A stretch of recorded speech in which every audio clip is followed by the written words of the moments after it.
کہ جو خدمات دین کا سلسلہ مفتی رجب علی نان پروی صاحب کا تھا، اللہ اسے صبح قیامت تک منتقل کرتا رہے، اور آپ کی نسل میں جید علماء پیدا ہوتے رہے، اور داعیان دین حضور پاک صلی اللہ تعالی علیہ وسلم کی محبت کی طرف بلانے والے ان کی نسل میں ہمیشہ پیدا ہوتے رہے۔ ایک بات ان کی زندگی کی جو مجھے بھا گئی، میں پڑھ رہا تھا، افسوس اس بات کا ہے کہ ہم اپنے زمانے میں انہیں دیکھ نہ سکے، ہم انہیں سن نہ سکے، لیکن اکثر میں اپنے والد گرامی سے ان کے تذکرے سنا کرتا تھا کہ اس زمانے میں اگر خطیب کا نام آتا تو دو ہی نام آیا کرتے تھے، ایک مفتی رجب علی نان پروی کا اور دوسرا علامہ مشتاق نظامی کا۔ نعرہ تکبیر، نعرہ رسالت، عظمت مفتی نان پارا، غازی تحفظ ناموس رسالت، آبرو اہل سنت، علامہ سلمان اظہری صاحب چلا۔ مفتی نان پارا وہ پیشاور مقرر نہیں تھے، یعنی پیسے لے کر کے جس کی من میں جو آئے وہ بول دے، یا کسی خاص کمیٹی کے مقرر بھی نہیں تھے، وہ بے باک خطیب تھے، اور ہمارے لیے سب سے بہترین آئیڈیل ہے، جن کے دل میں دنیا کے لومت لائم کا کوئی بھی خوف نہ ہو، اور وہ اس طرح بے باکانہ طور پر اپنی باتیں رکھتے تھے، نہ ہی انہیں حکومت وقت کے معاملات سے کوئی خوف لگتا، بلکہ حقیقت تو یہ ہے میرے عزیزوں، تاریخ میں آج بھی یہ لکھا گیا ہے، جب تک مفتی نان پارا تھے دوسرے تو دوسرے ایک بھی بد عقیدوں کا چوہا ان کے علاقے میں آ نہیں سکا، کبھی نہیں آ سکا۔ اور اسی لیے میں کہتا ہوں، بہت سارے لوگ یہ کہتے ہیں کہ یہاں باطل عقیدے پھیلتے چلے جا رہے ہیں، منافقین کو پہچاننا بہت مشکل ہوتا ہے، جو کھلے دشمن ہیں وہ پہچانے جاتے ہیں، لیکن چھپے دشمن کو پہچاننا بہت مشکل ہوتا ہے۔ اس کے لیے کیا کیا جائے؟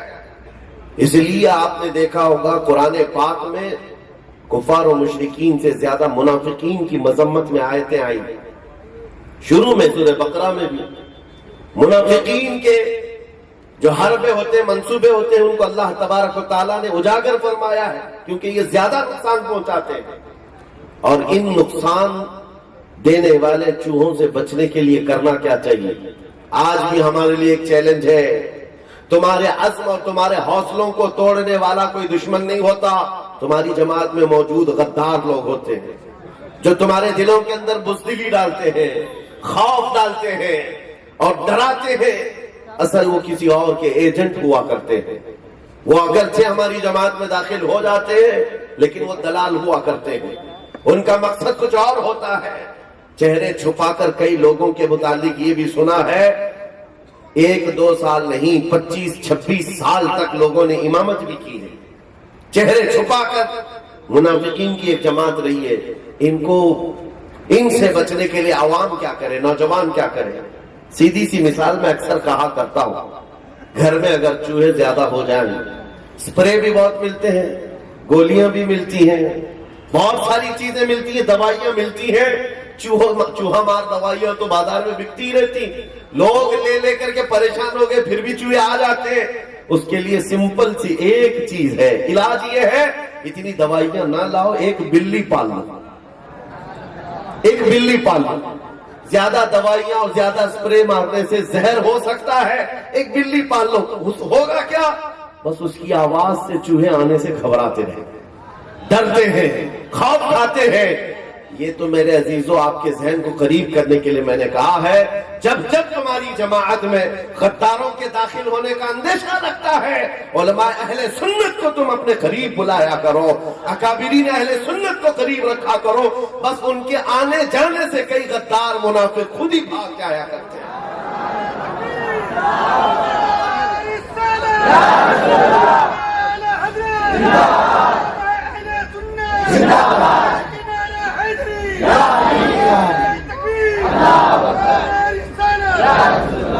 جلدوں کا میں پہلے اسی لیے میں دور بھاگتا تھا کہ بڑے فارمیلٹیز ہوتی ہیں، رسم و رواج ہوتے ہیں، بہت سارے معاملات ہوتے ہیں، جلد سے رات بھر ہوتے ہیں، ایک بزرگ نے مجھے فرمایا کہ بیٹا اس کو جاری رکھو، یادگار اسلاف ہے، ہمارے اسلاف کی یادگار ہے، صرف یہ فارمیلٹی نہیں ہے۔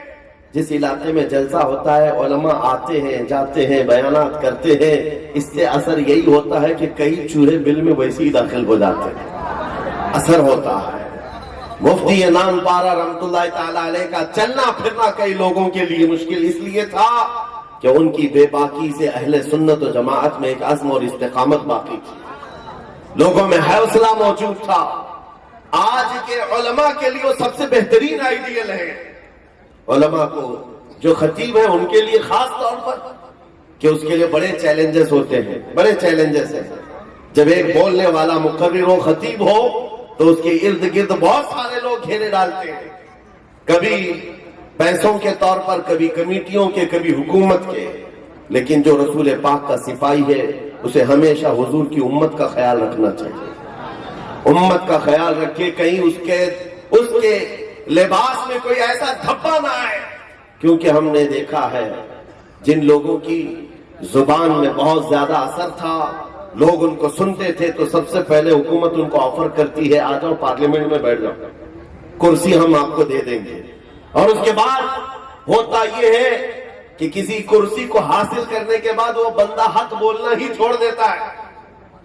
ہوتا ہے اسی یہ کہ اعلیٰ کمان ناراض نہ ہو جائے، پارٹی کے لوگ ناراض نہ ہو جائیں، وہ اپنی پارٹی کو راضی رکھنے کے لیے پھر پتہ نہیں اس کی زبان کہاں سے کہاں چلنے لگتی ہے، اور نہ ہی اس کی بات میں وہ اثر رہ جاتا ہے، اور لوگوں میں اس کا وہ جو اثر تھا وہ بھی ختم کر دیا جاتا ہے۔ لیکن ایک بات میں آپ کو بتاؤں، اپنے دور کے عظیم خطیبوں میں حضور سید العلماء مولانا ربیع رحمۃ اللہ تعالی علیہ بھی تھے۔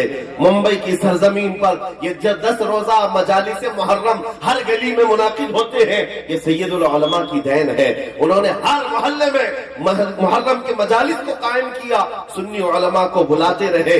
آپ کے دور میں بھی لوگوں کا ہجوم آپ کو سننے کے لیے آتا تھا، لیکن ایک بات میں بتاؤں، جب خطیب ہوتا ہے تو چیلنج ہوتا ہے، جب بولنے والا ہوتا ہے لالچ تو آتی ہے۔ اب ان کے دور کی وہ ڈکٹیٹر جو پرائم منسٹر ہوا کرتی تھی، اندرا گاندھی کا دور تھا، اور وہاں سے آفر آئی تھی سید العلماء کو کہ آپ کو بھی راجیہ سبھا کی کرسی دے دی جائے گی، راجیہ سبھا کی کرسی مل جائے گی۔ تب مارہرا کے سید میاں جو سچا عاشق رسول ہے، جو سچا نائب رسول ہے، کیا جواب دیتا ہے؟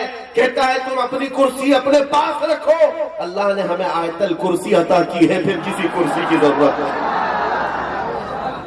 یہ کرسی کے بڑے لفڑے ہیں، جو چپک گیا وہ اترتا نہیں، اور اس کے ہوس میں پتہ نہیں کتنے تو اپنا دین بیچ جاتے ہیں، اپنا ضمیر کھو بیٹھتے ہیں۔ میرے عزیز، اللہ ہمیں اس کی کبھی لالچ نہ لائے، کبھی اس کی ہوس نہ لائے۔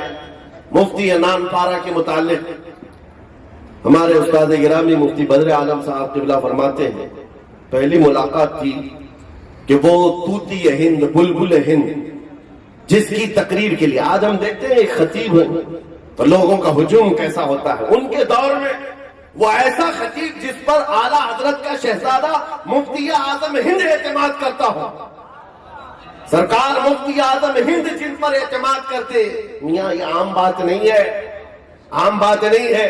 مفتی اعظم ہند کی بات تو بہت دور، حضور تاج الشریعہ کے پاس سامنے کوئی تقریر کر کے چلا جائے اور بچ کے چلا جائے۔ میں نے بہت سارے جلسے دیکھے، حضرت کی محفل میں بیٹھا رہا، اور حضور تاج الشریعہ رحمت اللہ تعالیٰ نے ایسا نہیں ہے کہ مریدوں کے بھیڑ میں وہ اپنے آپ میں کھو گئے ہو، نہیں، جو بیان کر رہا ہے کان لگا کر سنتے رہے۔ اور جب حضرت کا وقت آیا تو جتنی تقریریں ہوئی اس میں جو جملے آئے سب کو بیان کر دیا کہ اس میں یہ جملہ تھا، اس میں یہ جملہ تھا، اس میں یہ جملہ تھا، میں اس سے بری ہوں۔ یہ اصلاح کا طریقہ تھا۔ یہ تو تاج الشریعہ رحمت اللہ علیہ کا حال تھا، مفتی اعظم کا حال تو بہت الگ ہے۔ بلکہ بریلی شریف میں تو یہ کہا جاتا ہے کہ تراویح میں بھی لوگ 20 رکعت تراویح جو ہے کبھی کبھار 30 ہو جاتی تھی، کہ حافظ قرآن پڑھتا اور کہیں ادھر ادھر مسٹیک ہو جاتی، کچھ بھی ہو جاتی، پھر دہرائی جاتی تھی نماز۔ اس طرح سے سرکار مفتی اعظم ہند رحمت اللہ تعالی علیہ کے سامنے کوئی تقریر کرے اور بیان کرے اور پھر وہ بھی نپے تلے انداز میں شریعت کی تمام سچائیوں کو سامنے رکھ کر کے. یہ آسان کام نہیں تھا. اس زمانے میں جو مقرر سب سے زیادہ مفتی اعظم ہند کے ساتھ چلتا تھا اس کا نام مفتی انان پارا.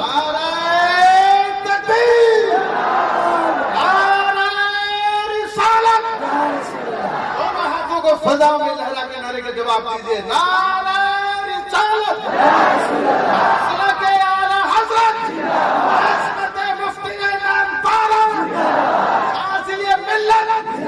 عزیزان گرامی توجہ، میں بات کر رہا تھا پہلی ملاقات.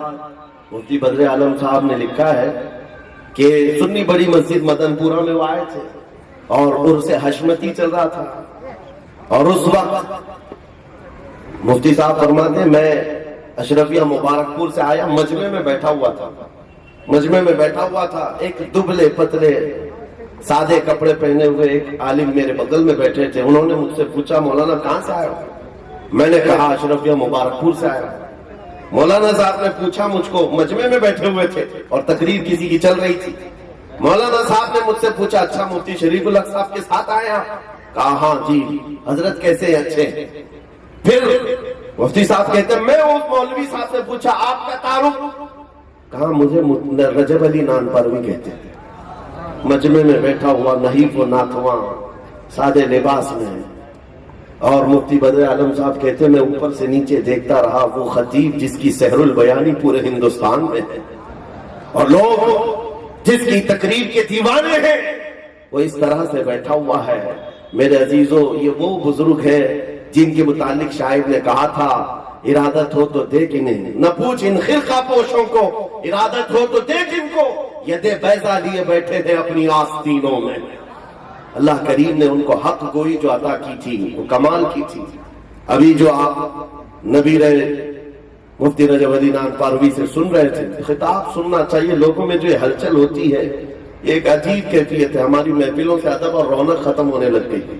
روحانیت، اس کی سب سے بڑی وجہ یہ موبائل ہے. ایک بہت بڑی وجہ ہے. لوگ اپنے دل سے حاضر نہیں ہوتے ہیں، ان کو ہر چیز ریکارڈ چاہیے موبائل میں. میاں جب اتنا ہی شوق ہے موبائل ہی کو بھیج دو، آپ گھر میں رہو، موبائل تقریریں سنے گا. آپ یہاں پر موجود ہیں، علماء کو دیکھ رہے ہیں اور سن رہے ہیں. آپ کے اندر روح ہے، موبائل کے اندر نہیں ہے. روح کی تازگی کے لیے آپ کو حاضر دماغ ہونا چاہیے.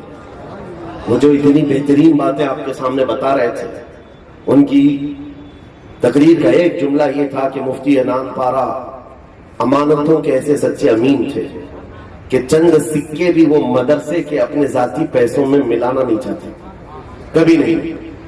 اور اگر چند سکے مل گئے تو پھر آپ یہ فرماتے ہیں قیامت کے دن میں رب تعالیٰ کی بارگاہ میں کیا جواب دوں گا؟ مدرسے کے آئے ہوئے چندے کھانے والے یا پھر اس طرح لوٹ مار کرنے والوں کے اندر سے جو روحانیت ختم ہے. عزیزان گرامی اسی امانت کی خیانت کی وجہ سے آپ کو میں بتاؤں یہاں بات آئی ہے ایک دائی جو دین کی دعوت دیتا ہے اسے کتنا پاک ہونا پڑتا ہے، اس کے اوپر کوئی شبہ بھی نہ آئے، کوئی تہمت بھی نہ لگے. ایک جہاز کا سفر چل رہا ہے، سمندر کا جہاز کا سفر ہے، اس میں ایک عالم دین بھی ہے. 2000 سونے کی اشرفیاں لے کر چل رہا ہے وہ عالم دین. سمندر کا سفر ہے اور اسی سفر میں ایک چور بھی، اس کو پتہ چل گیا مولوی صاحب کے پاس 2000 سکے ہیں، سونے کی اشرفیاں ہیں. اس نے یہ سوچا کہ اس سے چوری کرنا ہے، لیکن سمندر میں چوری کر کے بھاگ تو نہیں سکتے کہیں. اور چوروں کو دماغ میں باتیں آتی کیسی کیسی. اس نے اچانک یہ اعلان کر دیا، شور مچانا شروع کر دیا، میرے 2000 سونے کے سکے غائب ہو گئے، کوئی چوری کر لیا.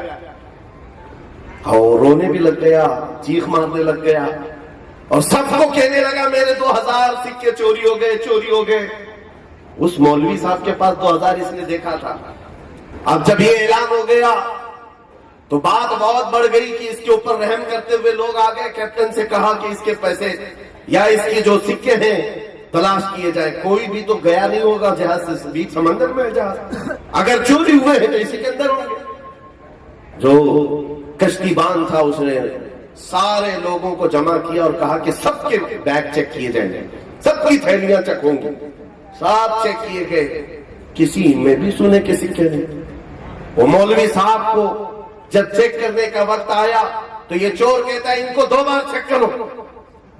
اسے پتا تھا 2 بار نہیں 3 بار چیک ہو گئے, پورا الٹ پلٹ کر دیکھے گا. نہیں. اب جب کہیں نہیں ملے تو لوگوں نے اس کو ہی کوسنا شروع کیا, تو جھوٹ بول رہا ہوگا, سونے کے سکے کسی کے پاس ہے ہی نہیں. اور اس کو ہی برا بھلا کہہ کر سب چلے گئے. چور رات کو اکیلے میں آیا مولوی صاحب کے پاس, عالم دین کے پاس, کہا کہ مولانا آپ کے پاس 2000 سکے تھے نا کل تو تھے نا. انہوں نے کہا ہاں تھے. تو سچ کہہ رہا ہے اور مجھے پتا ہے تو نے دیکھ لیا تھا, اور اس کے بعد جو آج تو نے حلہ کیا ہے اور سب کو جمع کیا ہے, کہا پھر چھپائے کہاں چھپائے ہو؟ سب تلاش کر لیا, کہیں نہیں ملتا. اس عالم دین نے کہا میں نے تو سمندر میں پھینک دیا. جس وقت تو نے حلہ کیا اسی وقت جا کر میں نے سمندر میں پھینک دیا. کہا اتنی بڑی رقم تم نے سمندر میں بہایا؟ اتنی بڑی, یہ لطیفہ نہیں ہے, اتنی بڑی رقم تم نے سمندر میں کیسے بہا دی؟ اس نے کہا کہ تمہیں پتا نہیں ہے 2000 سکے اشرفیاں سونے کی کیا معنی رکھتی ہیں, کیا قیمت رکھتی ہیں؟ اس عالم دین نے کہا مجھے اچھی طرح معلوم ہے, میری زندگی کی جمع پونجی لے کر چل رہا تھا, لیکن میں نے جب دیکھا کہ یہ معاملہ ہوگا اور تلاشی میں میرے پاس ملے گی اور سب مجھے چور کہیں گے, اس سے پہلے میں نے اٹھا کر پھینک دیا. وہ حیرت میں ہے کہ مولوی صاحب اتنا بڑا کام کیوں کیے.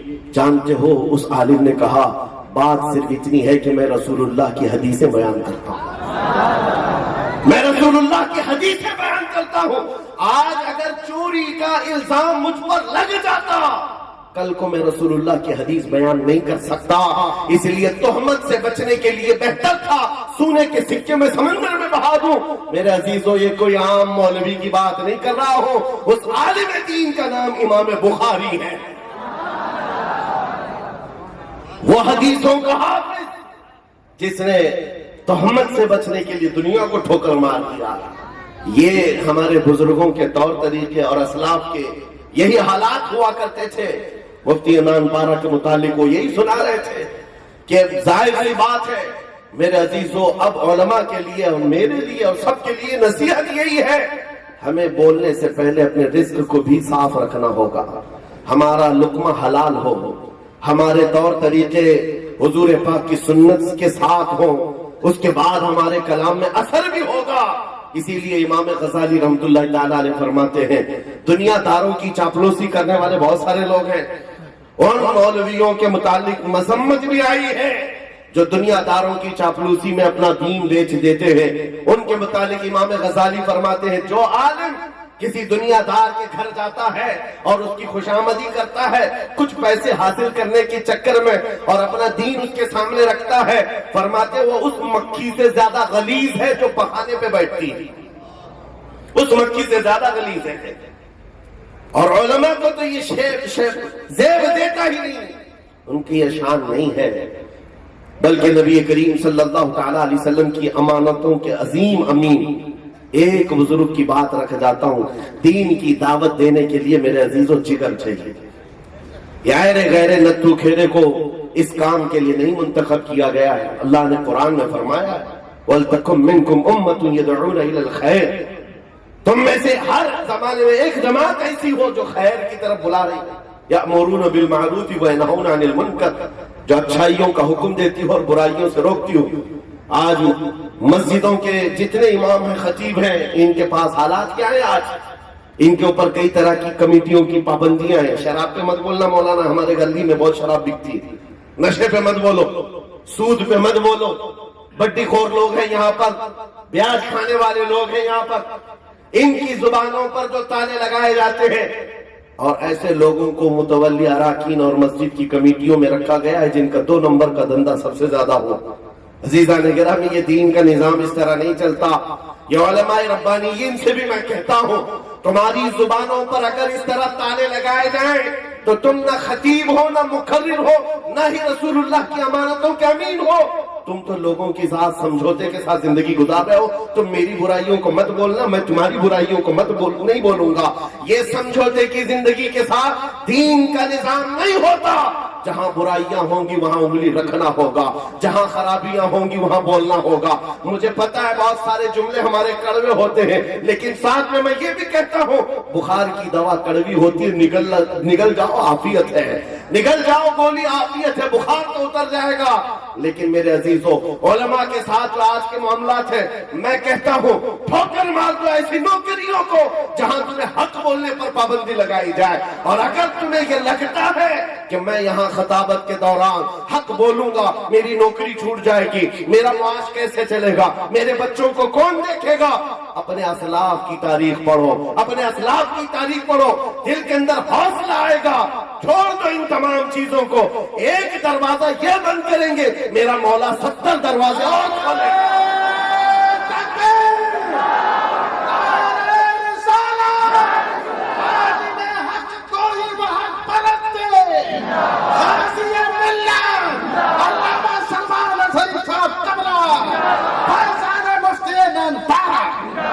اسی کو اقبال نے کہا تھا، آئینے جواں مردہ حق گوئی وہ بے باکی، آئینے جواں مردہ حق گوئی وہ بے باکی، اللہ کے شیروں کو آتی نہیں روباہی۔ ہاں، لومڑی بننا یہ اللہ کے شیروں کا کام نہیں ہے۔ دین کی دعوت دینے والوں کو چاہیے کہ وہ بے خوف ہو کر دین کی دعوت دیں۔ آپ کو میں ایک مثال دے کر اپنی گفتگو سمیٹتا ہوں، وقت کے اس عظیم محدث کی بات کر رہا ہوں جس کو 5 لاکھ حدیثیں میرے آقا کی یاد تھی، 5 لاکھ حدیثوں کا حافظ ہے۔ اور میرے عزیزو عام نہیں، جو 4 مذہب مشہور ہیں ان میں کے ایک امام احمد بن حنبل کی بات کر رہا ہوں۔ دور میں ایسے خلیفہ آئے کہ منمانی چل رہی تھی، اور ان کے مزاج کے مطابق کچھ مولوی بھی تھے جو ان کے موافق فتوے بھی جاری کر چکے تھے، لیکن جانتے ہو تنہا احمد بن حنبل اس عظیم محدث نے مورچہ سنبھال رکھا تھا، شریعت مصطفیٰ پر داغ آنے نہیں دینا چاہتا، حق گوئی اور بے باکی کے ساتھ وہ کھڑے رہے۔ سزا ملتی ہے حق بات کرنے کے بعد، خلاف ظاہر سی بات ہے حکومتوں کے خلاف کھڑے ہو جانے کے بعد ایسی نہیں چھوڑا جاتا۔ امام احمد بن حنبل کو وقت کے خلیفہ نے گرفتار کیے، 100 کوڑے مارے۔ کوڑے یہ کوئی رسی کو نہیں کہتے، چمڑے کا وہ بیلٹ ایک بار لگے تو چمڑا لگ کر کیا جائے، 100 کوڑوں پر تو آدمی کی موت ہوتی ہے، اکثر مر جاتے ہیں۔ برداشت کیا امام احمد بن حنبل نے، ایک کے جانے کے بعد دوسرا آیا، دوسرے نے بھی بلا کر کے کوڑے مروائے، تیسرا آیا، تیسرے نے بھی مارا، لیکن آپ اٹل تھے کہ میں نے جو شریعت مصطفیٰ کا فتویٰ دیا ہے وہ اٹل رہے گا، اس لیے کہ میرے گھر سے نہیں، یہ میرے مصطفیٰ کا دین ہے، اس پر قائم رہے اور 300 کوڑے کھائے۔ آج میں آپ کو بتاؤں، آپ فرماتے ہیں میں گلی سے گزر رہا تھا، اس زمانے کا ایک مشہور چور تھا، مجھے راستے میں مل گئے، جس کو چوری کی وجہ سے 1500 کوڑے پڑے ہوئے تھے، 1500 کوڑے تھوڑے تھوڑے کر کے ہر بار کھاتا تھا۔ وہ مل گیا، کہا احمد بن حنبل آپ ہو؟ کہا 300 کوڑے اب تک لگ چکے آپ کو؟ کہا کہا مجھے دیکھو میں 1500 کھا چکا ہوں، ہاں میں 1500 کوڑے کھا چکا ہوں، لیکن چوری ابھی بھی نہیں چھوڑا، ابھی بھی چوری کرتا ہوں۔ لیکن میرے عزیزو یہ بھی ہنسنے کی بات نہیں، امام احمد بن حنبل سے وہ کہتا ہے میں 1500 کوڑے کھا کر چوری جیسی چیز نہیں چھوڑا، 300 کوڑے کھا کر آپ شریعت مصطفیٰ کبھی نہ چھوڑنا، آپ نہ گھبرانا۔ میرے عزیزو اس نے تو یہ حوصلہ دیا ہے، اس نے تو یہ ہمت دیا ہے، جب سزا کاٹ کر آج کے زمانے میں بھی برائیاں نہیں چھوڑی جاتی ہیں تو علماء صرف سزا کے ڈر سے حق بات کیوں چھوڑ دیں، سزا کے ڈر سے صرف حق بات کیوں دبا دیں۔ میرے عزیزو یہ آج کے علماء کا یہ بہت بہترین آئیڈیل میں بتاؤں، مفتی نام پارا مفتی رجب علی صاحب قبلہ، اور اکثر آپ کی تقریروں میں سنا تھا کہ وہ اعلیٰ حضرت کے اشعار بہت گنگناتے تھے، امام اہل سنت فاضل بریلوی کے اشعار، جس میں آپ چونکہ وہ نانپارہ کے تھے اور نانپارہ کے متعلق اعلیٰ حضرت کا جو فرمان تھا، کرو مدح اہل دول رضا، پڑے اس بلا میں میری بلا، میں گدا ہوں اپنے کریم کا، میرا دین پارے نہ نہیں۔ اعلیٰ حضرت نے بدل کر کے اس کو جو فرمایا تھا وہ آپ گنگناتے تھے، میرے عزیزوں، نان پارا بہرائچ کے قریب ایک علاقہ ہے، نان پارا، اور وہاں سے ایک صاحب اعلیٰ حضرت کے پاس آئے تھے. انہوں نے کہا تھا کہ ہمارے سیٹھ صاحب کی شان میں بھی کچھ اشعار لکھ دیجئے. اعلیٰ حضرت کبھی اپنے قلم کو سیٹھوں کے لیے استعمال نہیں کرتے، نہ ہی دنیا داروں کے لیے استعمال کرتے. جب اعلیٰ حضرت کے پاس انہوں نے عریضہ پیش کیا تو جانتے ہو اعلیٰ حضرت نے کیا لکھا تھا؟ وہ کمال حسن حضور ہے کہ گمان نقص جہاں نہیں، یہی پھول خار سے دور ہے، یہی شمع ہے کہ دھواں نہیں. تیرے آگے یوں ہیں دبے لچے فصحا عرب کے بڑے بڑے، کوئی جانے منہ میں زبان نہیں بلکہ جسم میں جان نہیں. کروں تیرے نام پہ جاں فدا، نہ بس ایک جاں دو جہاں فدا، دو جہاں سے بھی نہیں جی بھرا، کروں کیا کروڑوں جہاں نہیں.